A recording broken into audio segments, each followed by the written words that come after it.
We're going to record this too, if that's okay with everybody. We're doing that. So, hello everybody as you're joining us. Hello Elizabeth, hello Mike, hello James. Hi. Hi. I'm Elizabeth, yeah. Melissa, I should do that. Should I change the names on the, I can rename all of you too. Now we'll see how long we fool them. That'll be the first 8 questions. Right. Who is that? Is that really him? So while everybody's getting settled into the webinar, as we're opening the doors here, as I always like to say, it's like flinging open the doors at an event when I open the webinar and seeing everybody joining us. So thank you everybody for coming in. Couple quick housekeeping things before we get started. First, while we're filling some time here, Mike, where are you calling in from? Wellington, Florida, which means I'm about a half an hour from where Mr. Patterson is. Okay, so James, you're in another part of Florida. Yeah. Okay. And then Elizabeth's coming in from Wyoming. Wyoming. And we've got La Jolla. So we've got kind of a good swath of the country covered here. So Absolutely. Hopefully we'll get some people in between joining us. For those of you who aren't familiar, you've come to Warwick's website to get onto the webinar here with us. So you're familiar with that, but just real quick, we're located in La Jolla, San Diego, California. Little sign there says 1896, been around for 125 years. So going strong with people supporting our events and buying books from us. So some of you have already bought. Who's got a copy of the Horsewoman to show? There you go, right there. There it is. Some of you have already bought this, but if you have not, there it is. I'm going to be putting that into the comments. It's such a nice cover. It really is. His name is a little big, but yeah, we could have like. It's really nice. Yeah. What? I don't know. Nothing. Bigger than on the Parker books, I'll tell you that. I like your horse. Very nice. As we go, okay. Well, I'll be putting a link for that into the comment section so you can easily click on it if you haven't got a copy or you need to buy a copy for a friend. If you have questions, Elizabeth, James, and Mike are going to chat for about 35 minutes. If you have some questions, there's a Q&A button you can scroll over and put your questions in there. We'll get to them as many of those as we can. I'm not going to do a big formal intro here. I think all of you know these multi-New York Times best-selling authors in front of us, Elizabeth Letts, Mr. James Patterson, Mr. Mike Lupica. You all have a wonderful conversation, and I will see you all in about a half hour or so. Bye, Julie. Right, get out of here, Julie. Come on, we're busy.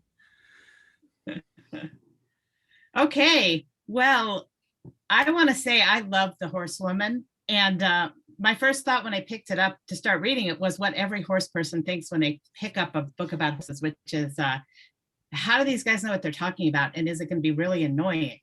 So I'm just curious, what inspired you to write about horses, and where do you get the authority?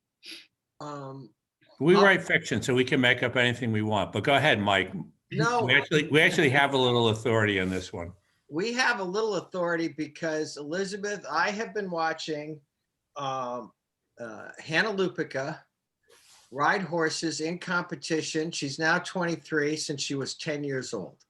And Jim knows this. There was one year where a photographer not only followed her around, but followed me around and in a book published some extremely embarrassing pictures of what an idiot I am when my daughter is in the ring, hiding behind trees, doing contortions, looking over hedges, believing that even though I'm speaking quietly, she can actually hear me talking to her when she's in the ring. And she now does adult amateur jumpers, and she's got this horse that she loves to death, Hippo, who is a Belgian warm blood.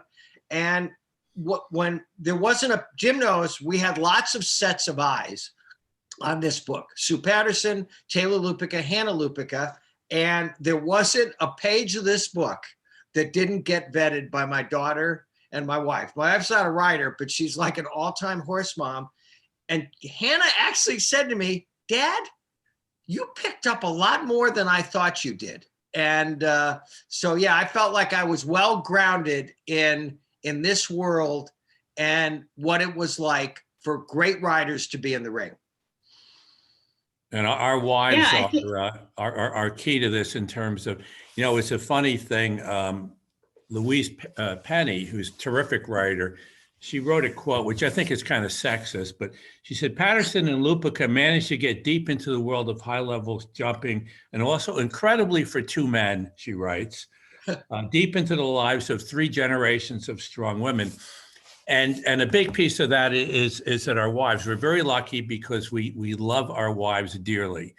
And my wife, actually, she's very helpful because Sue was a competitive swimmer. She went to the Olympic trials twice. And this book has to do with the Olympics. So she's into the whole, the competitiveness and the difficulty of trying to get to the Olympics. yeah, I think, one of the things that really stuck out with me as I was reading this book is you mentioned several times in the book, it's one of the few sports where you have men competing directly against women and young people competing directly against old people. And I couldn't really think of another sport, and correct me if I'm wrong, where you really would be so likely to have a parent-child competing against each other. Publishing, in you the have same old sport at the people same like level. us competing against young people. So, just to bring up one other. Elizabeth, when Jim and I first met, it was, and he was aware that Hannah rides. That was the thing he talked about. That was the thing that interested him about show jumping.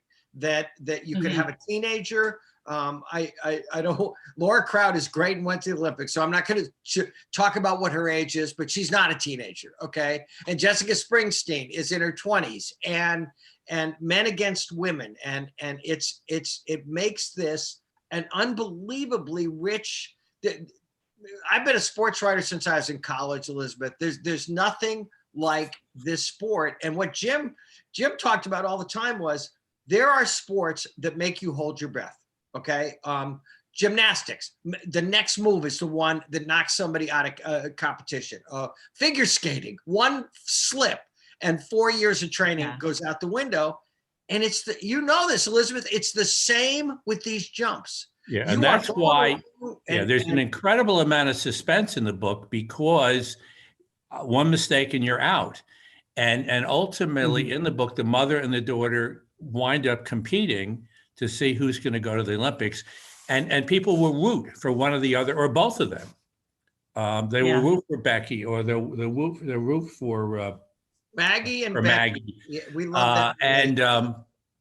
And that's part of the fun of the book. Little Brown does for my books, they give them out to advanced readers.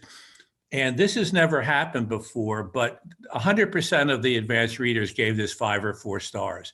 Everybody enjoyed it a lot because there's a lot of emotion. We have the mother-daughter thing. In fact, what's popping up a lot now are mother-daughter book clubs, which is very cool and fun. Where mothers and daughters will read the book together and whatever, and then they get together and talk about it. Because there really is a mother-daughter dynamic in this, which is very special. And Mike lives with that on a daily basis. Well, Elizabeth, I hope you got the sense from Jim that because of Sue Patterson, Taylor Lupica, and Hannah Lupica, if we don't write strong, interesting female characters, our lives at home, Elizabeth, become extremely difficult. This is correct. Well, I'm very interested by this mother-daughter dynamic. I found myself not sure who I was rooting for, interestingly enough, all the way up through the end. And as you said, it is a very suspenseful book. There's always something happening. But I noticed that I wasn't choosing sides as much as I often do. And I would sort of go back and forth from Maggie to Becky and not be sure which one I was rooting for it. And it may be because, in part, I'm a mother also. And so I get that mother-daughter dynamic. So sometimes I was on mom's side and sometimes I was on daughter's side. But what I really did identify with that you guys really pushed forward in the book was this idea that neither one of them wanted to lose. They were mother and daughter, loved each other very much, but also pure competitors with each other. Mm-hmm. And I thought you really did a great job with that. Thank you. Thanks. Thank you. We went back and forth on who we were rooting for. The fun of being a writer, Alan Bennett once said, the fun of being a writer is you find out that you know things that you didn't know you knew. And we're going back and forth. And And finally we're riding away. And finally Jim said one day, you know, we're going to have to decide here. And I said, no. We run into this problem. Yeah. Yeah. And then Elizabeth, we have the grandmother, the matriarch of the family. And even though Maggie and Becky, they've got skin in this game because they do want to win and they do want to make it to Paris. Grandma's trying to save, basically trying to, it sounds like a cliche, she's trying to save the farm here. And so. Well, yeah, we did she one bet of the these. farm on this horse. We did one of these last night, and the woman that was being the moderator, and we always believe you have to have a real bad guy or bad person in these books, and we do. And this guy, Steve Gorton, who's based on somebody that we know, which we're not going to get into, but she hated Steve Gorton so much. She just couldn't get over it. But it really is a fun part of the book too, because Gorton he's awful. He's an awful human being. But he's one of those, you like to keep seeing him, and you keep hoping that he's going to slip on a banana and maybe kill himself by falling on his head. But that's important in the book as well, to have, at least for us, people that you root for and somebody you root against. And God, do you root against Steve Gorton? Jim has an expression he uses all the time, Elizabeth. You know, you hear throw everything except the kitchen sink. Jim's mantra is, no, we want you to throw the kitchen sink too. And we kept going back and forth on Gorton. And I'd say, we can't make him any worse than this. And Jim said, oh, yes, we can. We can make him much worse. But you know what I loved about the Gorton character, who was in fact so despicable. And also, I hate to say that I think we all feel like we know someone like that, even maybe not at quite that level. But what was so interesting was the sport of horse jumping, show jumping, is so unbelievably expensive that they had no choice but to partner with this person who they also found to be really, first of all, didn't know anything about the sport, and also totally despicable. And you could see this dance that they go through the whole time. And I was very interested by that dynamic. I wonder if you could talk about that a little bit more. Yeah, I mean, it's an expensive, I mean, you know this. I mean, obviously a snowman came out of the 50s for $80, okay? It's, you know, I looked at old pictures of Harry riding, you know, no helmet, you know, he looks like me. But now it's incredibly, you know, these horses that go to the Olympics, these are $1 million and $2 million horses, and the grandmother just cannot afford. They've got a horse that they think is Maggie's ticket finally. You know, as you know from reading the book, she's had some heartbreak with the Olympics in the past. She was very close once. The horse got hurt, okay? Because that's part of the dynamic of this sport. It's not just you. It's this incredibly gifted, strong, powerful animal. And yeah, I mean, it's so she basically, I mean, it sounds like a cliche. She doesn't sell her whole soul to the devil, but she sells a big part of it to get into business with this hedge fund guy from up north. Yeah. Big money is a piece of it. And it's a part of that sport, you know, for better or worse. I mean, out where Mike is, we have, you know, we talked about Jessica Springsteen. Obviously, Daddy has a lot of bucks. And who else is out there? Daughters and Bill Gates' daughter. Bill Gates' daughter. Yeah. And Georgina Bloomberg. And Bloomberg's daughter is out there. It's interesting. Yeah. I said, Elizabeth, one time Jim said, well, how come Hannah can't go to the Olympics? And I said, well, Dad, I explained to her one time that Daddy loves her very much, but obviously Mr. Springsteen loves Jessica even more because he's willing to spend $2 million on a horse. Yes. Yeah. Put you through college, but we can't put you through the Olympics. Yeah. Well, we've got to get Hannah into the Olympics. So everybody go ahead and buy one of these books. Huh? There you go. You will not be disappointed with this book. It really is a fun thriller / emotional family thing. Yeah. And Elizabeth, we had a blast. Yeah. I have to tell you this. I've never had an experience. We've now, full disclosure, Jim and I have finished 2 books since The Horsewoman. And you know, I had written a lot of books in my life, not as successfully as Jim, but it has been, for me, just for me, like getting a master class in storytelling. You know, my writing table is right over there, and I've got little index cards with what I call Patterson isms over there. You know, movie moments, stay in the scene. Okay, he hates backstory as much as anybody I think I've ever known in my life, and God forbid if it's a section that I'm writing and it's a bad transition, then my day gets extremely difficult, Elizabeth. And the good thing for me is that Mike's wife, Taylor, she's exactly where I am. We almost give the same notes when Mike does some of the chapters. Bad transition, Mike, da da da da. You know, and the thing is, I mean, with the Horsewoman, we kind of did most of it during COVID. And Taylor and Sue would basically lock us in our offices. You can see the office here now. And in my case, I have a little entry thing where the cat can get in. So Sue would sort of slip the food in through the entry thing. Whoa. You got food? I didn't know, Jim. I didn't know food what was in play. Well, Taylor's he's a little tougher than Sue, you know. You got to sing for your supper. He probably had to show her the pages before he got fed. They gang up. No. If it's a part of the book that I'm writing, okay, they gang up on me. They do. They gang up on me. And this is what I heard the other day. You know what Taylor says, Mike? Don't get lost in the sauce. Don't get lost in the sauce, Elizabeth. That's what I heard the other day. Yeah.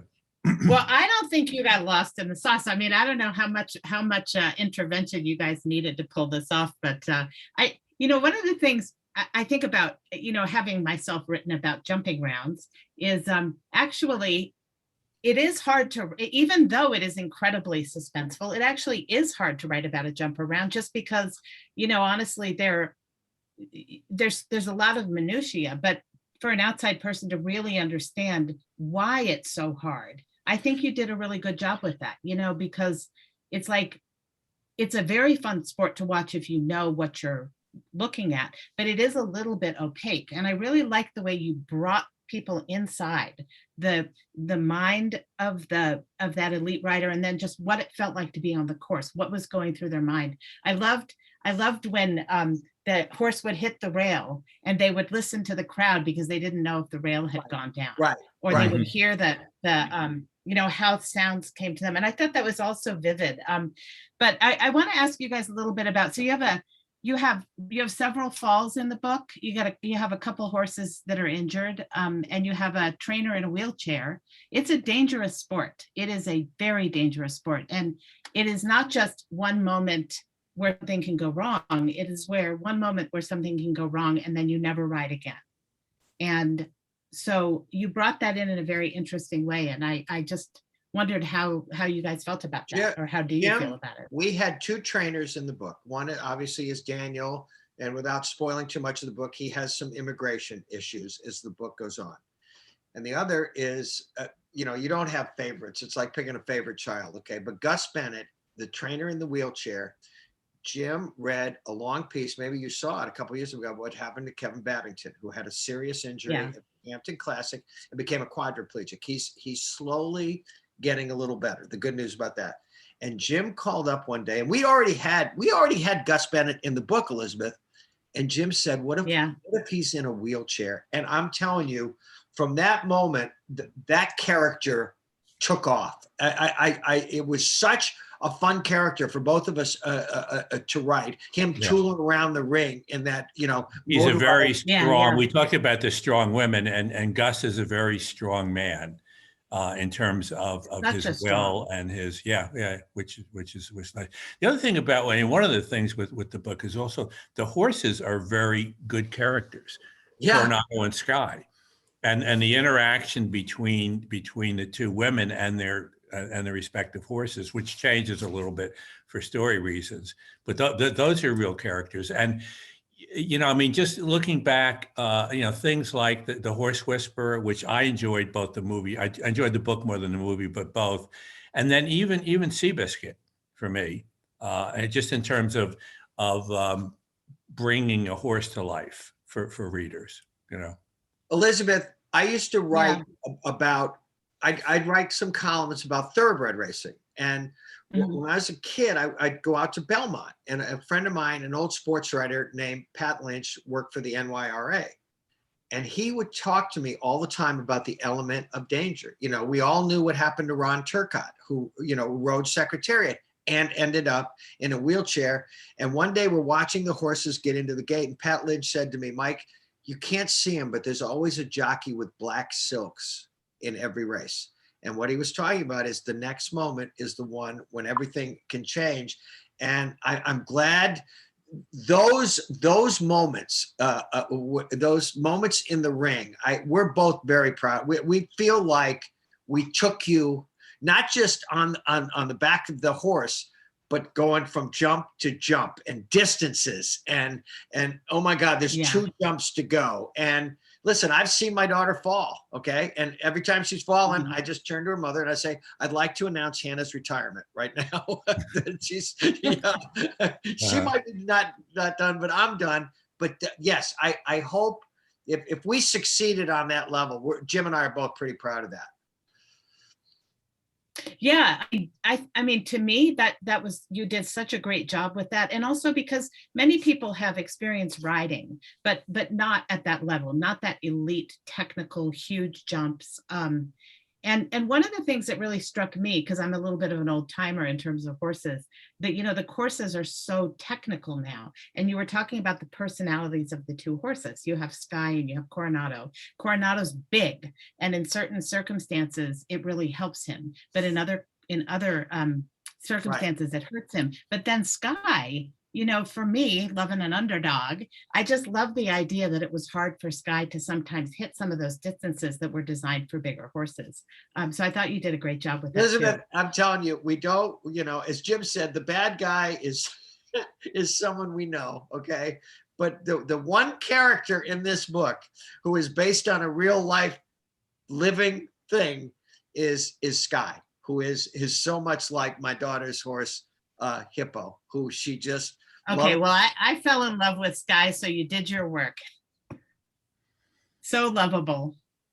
Oh yeah, no, Jim's right. They're characters in this book, 100%. Yeah.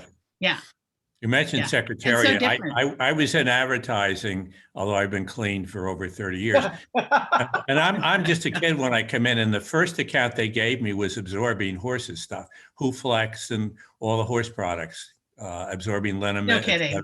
Yeah. And the liniment that they did for the horses is the same stuff that they put for the humans, which is bizarre, but great secret. But I had to go out and not interview Secretariat, but interview the trainer. And he took me to see Secretariat, who was just this beautiful, powerful horse. And then years later, friends of mine from Kentucky, they actually named a thoroughbred Patterson Cross, and a beautiful horse also, and won a couple of times, won at Saratoga, et cetera. And they took me to the graveyard. I can't remember the name of in Kentucky, where Secretariat is buried, and several of the other horses. And usually they'll just bury, as you know, the hooves and the head, but they buried all of Secretariat. They buried the entire horse there. Yeah, what a great story. So that's an incredible experience. Yeah. I mean, he was an unbelievable. Yeah, well, my person. friend said, since I'm a detective guy, that I would have to go. I would love to see a horse's graveyard. So, and Elizabeth, during the Olympics in Tokyo, I mean, Hannah and Taylor were up at whatever 6 o'clock in the morning, watching the equestrian and you know, watching Jessica get a medal and rooting on Laura and the whole American team. And you know, we knew we had the book coming out, and you know, we have an Olympic theme in that book, so it was very cool. And you know, I'm watching it with different eyes now. Okay, I'm not, you know, the one thing we kept telling ourselves is we're not writing a term paper here about show jumping. You know, we're writing a novel and we're trying to take you into this world. But knowing a little bit about it now, I love watching this sport. I mean, this is a mother-daughter thing. I mean, that's essentially what it is. And the racing and all the competition, it's really about those 2 women. Well, 3 women, actually. Grandma is very involved as well. So Elizabeth, who did you root for? Did you end up rooting for Maggie, or did you end up rooting for Becky? I mean, oddly enough, and this does not happen to me very often, I was turning the last pages of the book. And so I say thank you to you. I don't want to say what you did. But what you did was very satisfactory to me because I couldn't make up my mind. I mean, I was a little bit on Team Becky, you know, I was a little annoyed with the mom and thinking that, you know, she was getting hurt and she was being so hardcore and but then I couldn't decide but I didn't know how you were going to resolve it. And I mean, maybe that was your magic in this book. That's a hard thing to do. And there's one other guy. There's one other guy that Jim and I loved, and that's the dad, the superhero lawyer. And I can't talk about why he becomes so important. But Jack is he is such a great character. But again, it always comes back to these two women. And again, you've already identified. Well, and I mean, so I got a question for you guys though, because as a mom and a daughter, they were more harmonious in terms of how they worked out this intense competition with each other than I thought maybe they would be. And yet I did find it very believable. But I'm wondering, how did you, you know, three strong women, as you said, it's the grandmother, the mother, the daughter. Right. There's so many dreams. They go at each other a lot in the book. They really do. Yeah. And, you know, and ultimately they love each other, but they go at each other. As you said, they do compete hard, but they also root for each other, which is kind of an unusual. And I think that's sort of true to life on some level. You want to win, but you don't want the other person to lose. And that's one of the dramatic things about the book. Hopefully by the end of it, you don't want, and sometimes you'll watch a sport and you don't want either person or either team to lose necessarily. You kind of like certain things about both of them. And that's part of the suspense and what drives you with the book. And I'm glad that you found it satisfying because that's a key thing. We were very happy because obviously, you know this, if you've obviously read the book, and we're so happy you like it, you know that there's a lot of ways this story could have played out, okay? And so we felt like it was satisfactory, but you already touched on something that we kept in the front of our brains, such as they are throughout this book. They do love each other, but boy, they love winning too. And that's, more than anything, that's the compliment. A real sports family, because if you had them any less fighting with each other, striving for it, I don't think it would have rung true. So you somehow really did a great job striking the balance with that, I thought. I mean, it's such a satisfying book to read because it's kind of got that deep horse thing. It's got the sports thing, but it's really got a very interesting family dynamic as well. And you know, that's when you see these really intense people, there's always kind of a coterie of people around them, but to see those people competing with each other too, I just thought it added a real extra spark. But the one person we really haven't talked about is the other trainer, Daniel. Oh yeah. And I found him really interesting too, because, you know, so you're set in the world of Wellington, Florida, these incredibly rich people, this unbelievably elite sport, you're name checking, you know, the Bloombergs and the Gates, et cetera. But now you've got this Daniel who's come into the sport from a very different perspective. And I found him so intriguing and also appealing as a character. And I just wondered what had inspired you to bring Daniel in? Was there something that inspired that? I'm going to throw this to Jim because Jim said we could not write about this sport in this state without bringing the whole issue of immigration and people living in fear into it. And on that level, Jim, you know, Daniel, Elizabeth's right. Daniel becomes a great character in our book. Yeah, and we run into it. You run into it a lot in Florida. It is an issue. It's a continuing issue, and you know, this guy, he was, you know, he's born. I think he was born in Florida. I forget now, Daniel. But you do see this a lot, and there's also, and I don't think it's forced. There is a romantic angle with Daniel and also with Gus. You know, so there's, which is, and I think it's done in a pretty credible way. We don't push it too much. Right. but we love this idea, and also our very hateful Steve Gorton gets involved in terms of seeing a potential weakness in the team, and that is Daniel, because he could get deported. So that's another strain that that builds suspense, and I think makes this thing more credible and interesting and complicated without it being a complicated read, which is its own difficult thing to do, where you have a lot of strains, but it all seems to flow nicely. We tried to not go down a rabbit hole. I had my friend Connor Gleason, who's a public defender from New York City. He kept the immigration story based in reality. But Jim's big on stakes, okay? And we were talking, I said, well, this could happen. And Jim said, no, he's facing deportation. He said that those are going to be the stakes for Daniel. Yeah. Yeah.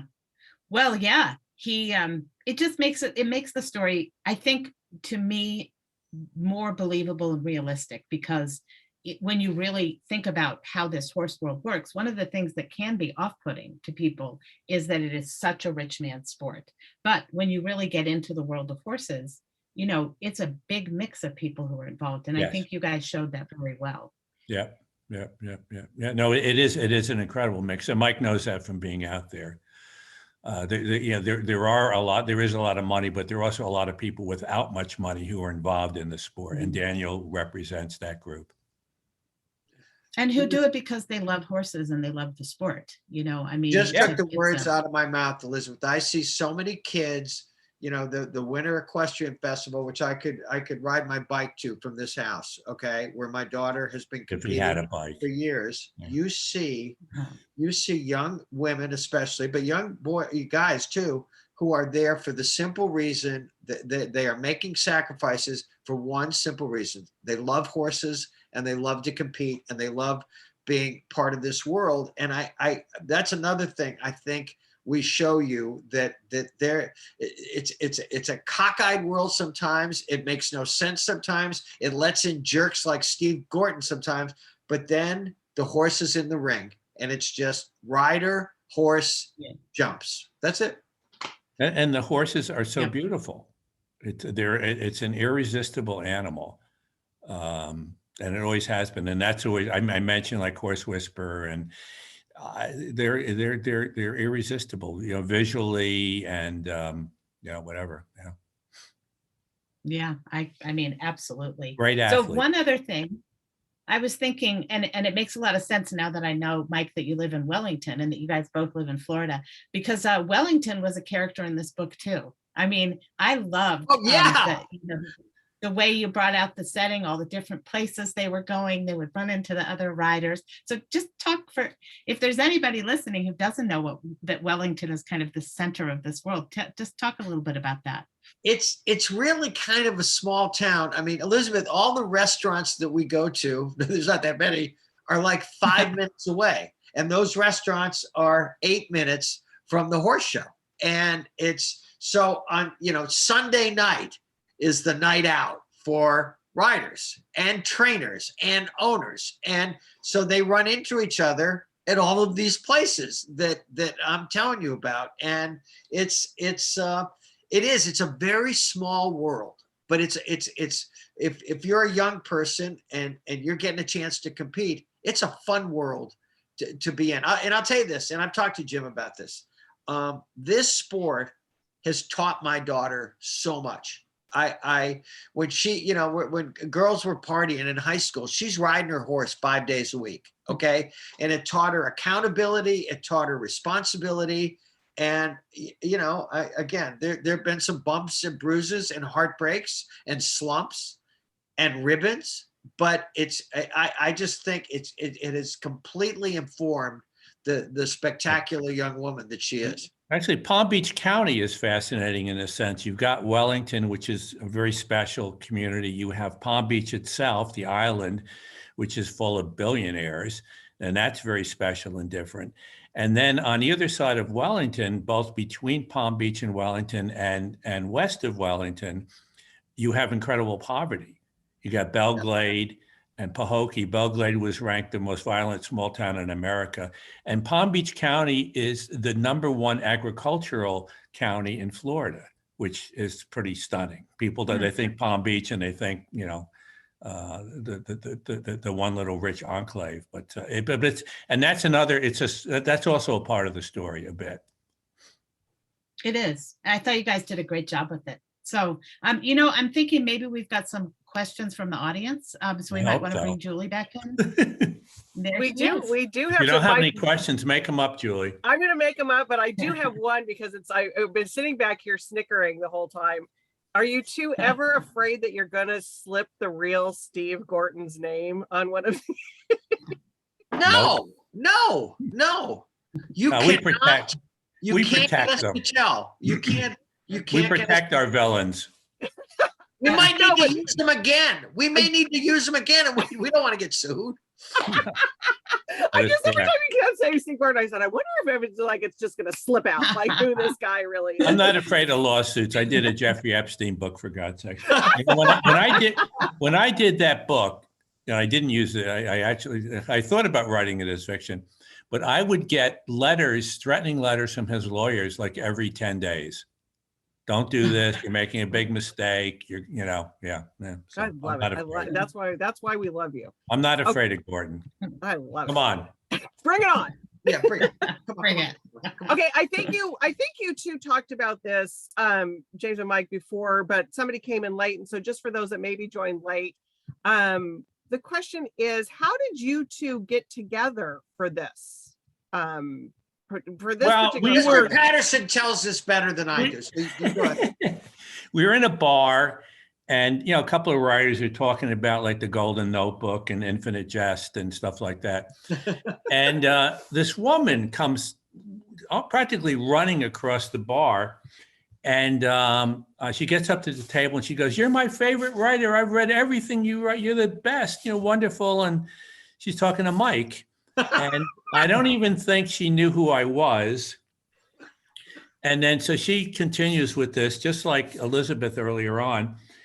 And Mike immediately calls his agent, Esther Newberg, and he says, let me tell you what just happened. And then he calls his friend Larry David, let me tell you what happened. And then when he's done calling his friends and just saying that nobody knew who the hell I was, he looked at me and he said, "You need me." Wait, Jim, do you remember that woman's name? Because I do. I actually do. Yeah, unfortunately, I do. It's in my nightmares. I believe it was Sharon. No, you don't believe it was Sharon? I know it was Sharon. It was Sharon. Of course. Is Sharon here tonight?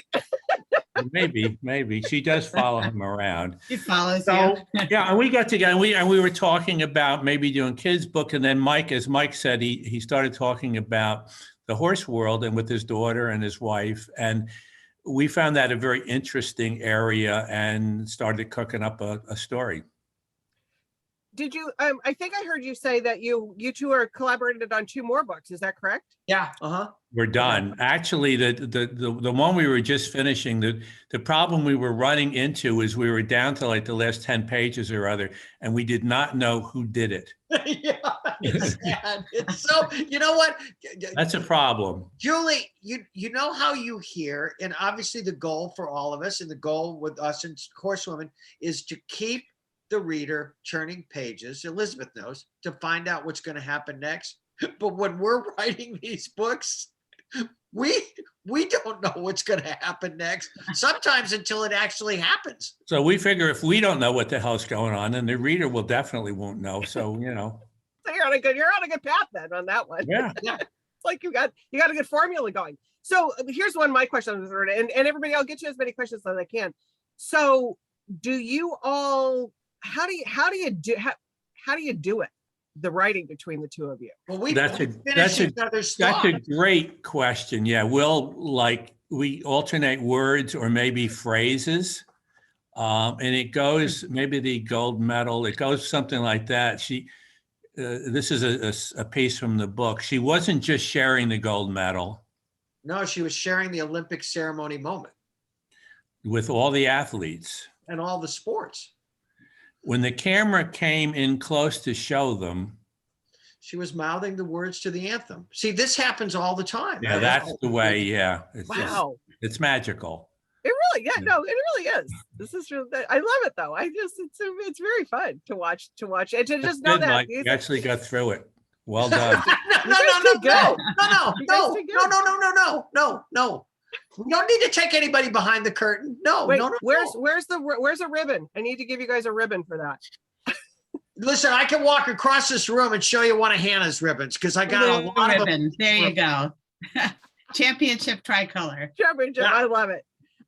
So somebody's asking here, so would you write another horse-based novel? How about something with a harness racing theme? There are whole families that compete against one other, big drama in that one. So, and would you go back to the horses?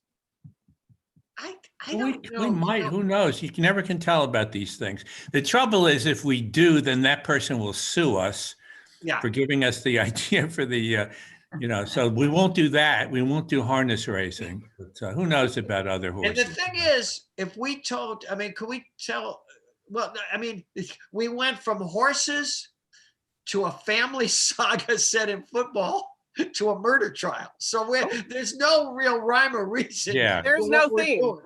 There's no theme there. Will you guys coordinate on a kid's book? Maybe. I don't know. Yeah, it's possible. That's where it's kind of started that way. We talked about that. And then we didn't do it. But maybe. Who knows? Yeah. It's very important. It's very important that we, something like 46% in this country, only 46% of the kids read at grade level, which is a disgrace. And I'm working with the University of Florida. They have a program where they have got it up into the low 80s.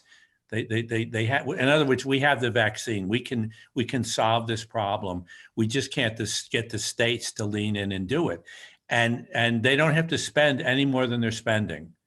We actually could fix that problem, which would save thousands of lives. Because if kids can't read at grade level, they drop out. A lot of them, a percentage of them wind up in jail. So it's at any rate, yeah. So yeah, kids books. It's important. The kids' books are really important, and maybe at some point we'll do that. And accessibility to them is the thing. It's Julie, getting them. Jim talks. Maybe Spencer as a 10-year-old, Mike. What?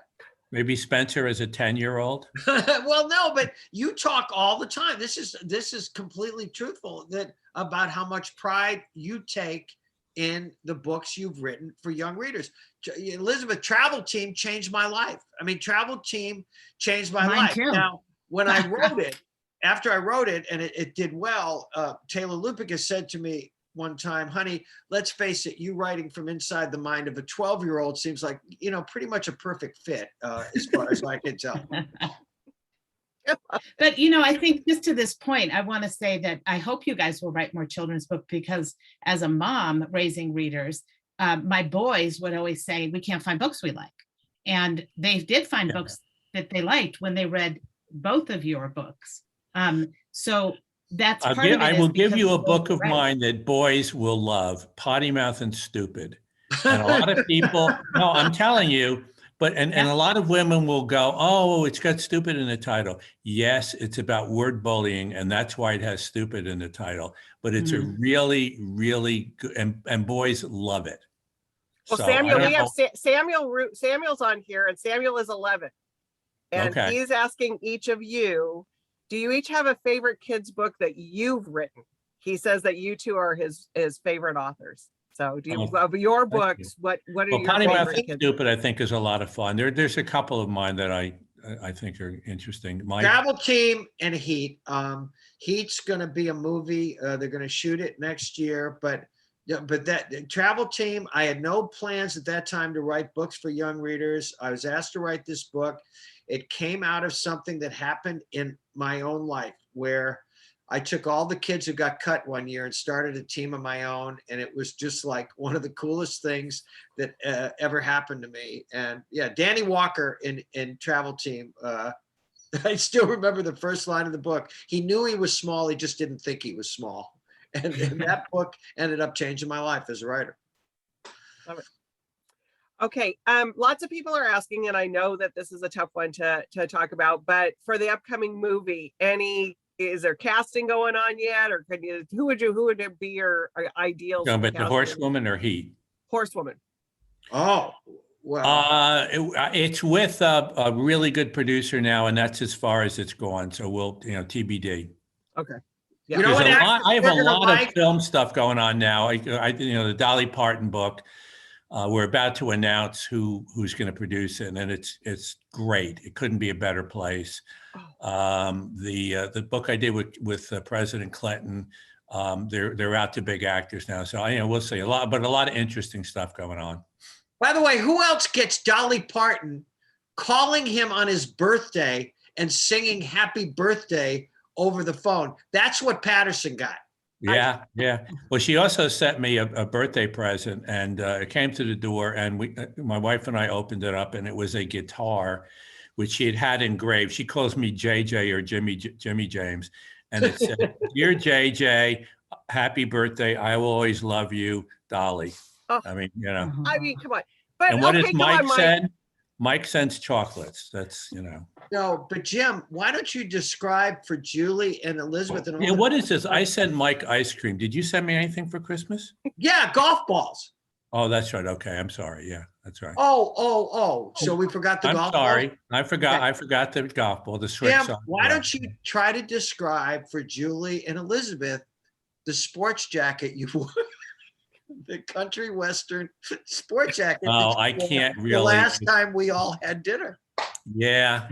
Do you ever hear these nudie jackets? Do you know what they're the country and western stars? It's black, but it has this embroidered stuff. It's actually very handsome. And Dolly and I, It's we actually got very what? Wait, no, what? It's very what?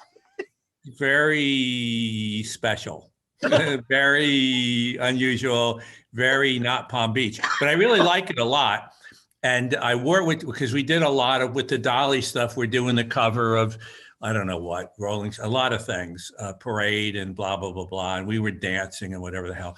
And Jake Tapper came down. It was, it was a lot of cool stuff. And we're doing the Sunday morning, the CBS thing. And anyway, so I got this jacket and I love it. It's a great jacket, but it doesn't quite fit in Palm Beach. But I wore it out to dinner with the Lupicas because I thought they would get a smile out of it. And we went to a special restaurant, and all the other people were kind of looking at it like, okay, this is interesting, Jim. And the Lupicas got a good smile, and it was nice. Yeah. We're walking out. As we're walking through the room, Jim's saying, "Are they staring? Are they staring?" And I said, "Well, a little bit." And then we go by the hostess stand, and finally Jim couldn't take it. He goes, "I've done this book with Dolly Parton. I was down in Nashville with her." And that's where the jacket came from. Had to explain it away. Yeah. Not just your style. Okay, back to the book. Okay. Now, Mike, you obviously are from Horsewoman with your family. James, did you go to horse shows and attend any of the exhibitions or anything? No. Yeah. No, as I said earlier, I lose track of this stuff, but these friends of ours, they a thoroughbred horse, they named it Patterson Cross. It won a couple of times. And so I did go to several of the races, but it's not the same thing, obviously. But I was involved with the horse, and so that was kind of fun on another, but horse stories, but different kinds. But no, I did not go out to see this. I did watch the Olympics though. And we're going to be in a ring. I did get. I mean, obviously, I'm hooked into it now. Right. Jim and I are going to be in a ring on Saturday to have some pictures taken of the firm of Patterson and Lupica on either side of a jump. And I just feel that if we don't make any sudden moves, Elizabeth, we should be able to get out without getting hurt as long as there are no horses around. Okay. We've also been informed. We've been informed by our wives that we are going to the Paris Olympics, where we will watch the show jumping. Yeah. Yep. That is a goal. That is absolutely a goal. All right. Another question. Did you write with maybe an idea to get more people interested in the sport, or maybe to make the sport more approachable? We want to tell a good story. There's nothing ever more complicated than that.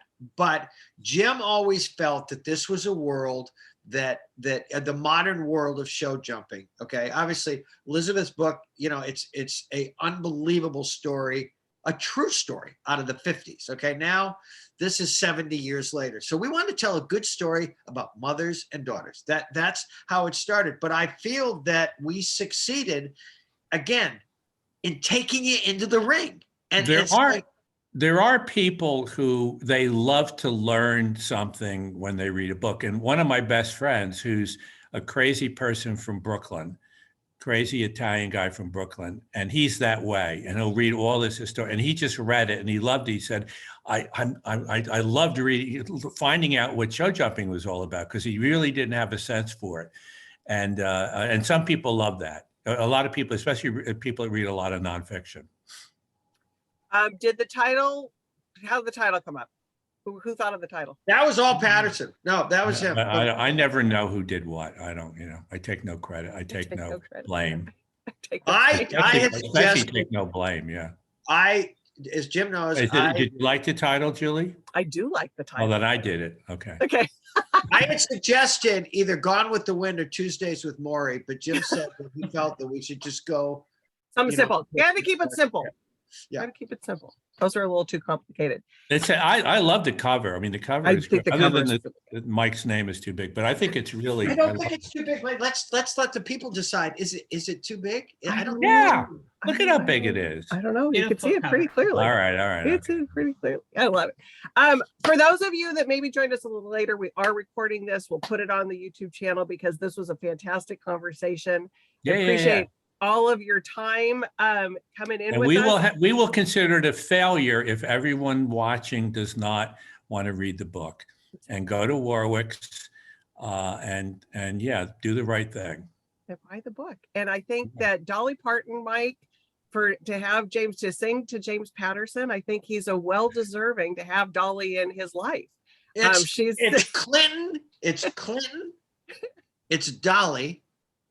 And then about the size of my name. I will tell you, let me tell you one last thing. I hate to say this, but Mike Lupica is the best writer I've ever worked with. The best. I hate to say it, but it's true. He hates to say it. Did that pain you? It did. It was Julie. It really did. It really hurt. It's like. First of all, thank you. And I'm just, as Jim knows, I'm just happy to be breathing this air. That meeting in the bar has turned into just the most fun I've ever had as a writer. You know, Jim does those masterclass things. Yep. I've been taking one every day for 2 years. It's fantastic. We do have a lot of fun doing it, which is good. I love it. Elizabeth, thank you so much for your time. Thank you, Elizabeth. Stay out of the snow. Yeah. Thank you for your time. You have no one to blame but yourself. That's true. You could have gone to California. She actually came from California. She came from here. Really? Okay, all right. Okay. Elizabeth, before we go, we didn't tell this during the session. Okay, everybody knows about the $80 champion and Harry Dallaire. Am I pronouncing it right, Dallaire? That's right, Harry Dallaire. Yep. His daughter was my daughter. His daughter was my daughter's first trainer in horses. So you could draw a direct line from Snowman in that book to my daughter Hannah. Love it. It was Perfect. a great. This was a great circle. I loved this conversation. I loved all of you together. This was fantastic. Mike, it's a pleasure meeting you. I'm not sure if you've ever been to Warwick's before, but thank you for coming in with us. It's really an honor having you here. So thank you. Julie, hopefully next year we'll do this there. I love that. I love that idea. And James, back to Dolly. Julie, thank you, Elizabeth. And James, thank you, Elizabeth. That was great. It was a great conversation. And thank you from every bookseller. Thank God you liked the book.